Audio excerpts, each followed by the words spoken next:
دو طرح سے چیزیں دیکھنے میں چھوٹی نظر آتی ہے، ایک دور سے، دوسرا غرور سے۔ اگر تم کسی کے ساتھ بھلائی کرو اور تمہیں اس کا بدلہ برائی کی صورت میں ملے تو سمجھ لو کہ تمہاری نیکی قبول ہو گئی۔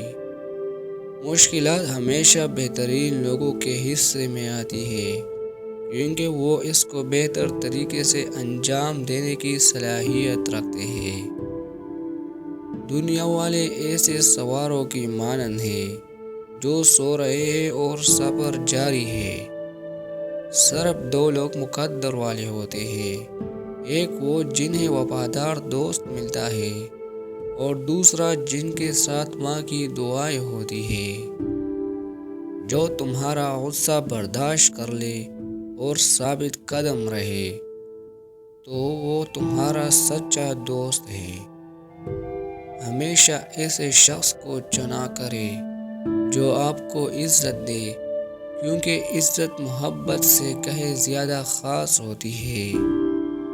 یہ دنیا کتنی عجیب ہے، ایماندار کو بے وقوف، بے ایمان کو عقل مند اور بے حیا کو خوبصورت کہتی ہے۔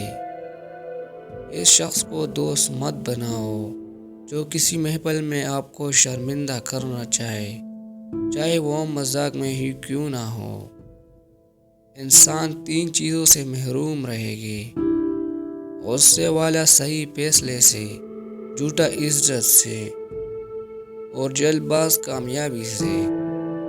حضرت علی رضی اللہ تعالیٰ عنہ فرماتے ہیں، جس سے انسان کے اندر یہ تین عادتیں ہو وہ ضرور بے عزت اور ذلیل ہو جاتا ہے۔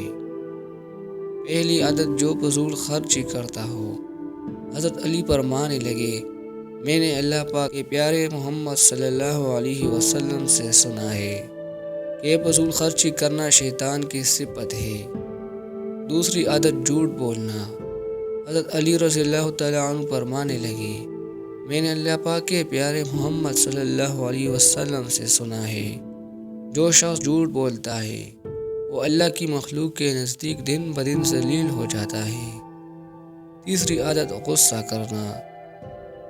علی رضی اللہ تعالیٰ عنہ فرمانے لگے، میں نے محمد صلی اللہ علیہ وسلم سے سنا ہے کہ جو انسان اللہ پاک کی مخلوق پہ غصہ کرتا ہے وہ بے عزتی کے دلدل میں گر کر ذلیل و خوار ہو جاتا ہے۔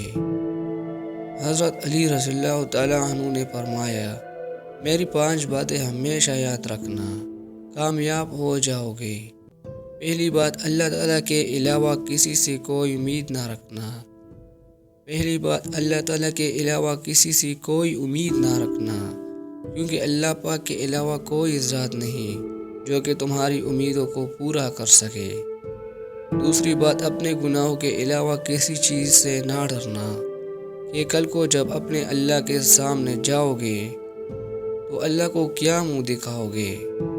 تیسری بات یہ ہے کہ اگر تم سے کوئی ایسی بات پوچھی جائے جس کا تمہیں علم نہ ہو تو یہ کہتے نہ شرمانا کہ میں نہیں جانتا۔ چوتھی بات یہ ہے کہ جس بات کا تمہیں علم نہ ہو اس کے بارے میں علم حاصل کرنے کی کوشش کرو۔ آخری بات یہ فرمائی کہ صبر کرو، ہر حال میں صبر انسان کے لیے بہتر اور ایمان کا حصہ ہے، بلکہ یہاں تک فرمایا کہ صبر کا مقام ایسا ہے جیسا کہ بدن میں سر کا مقام ہے۔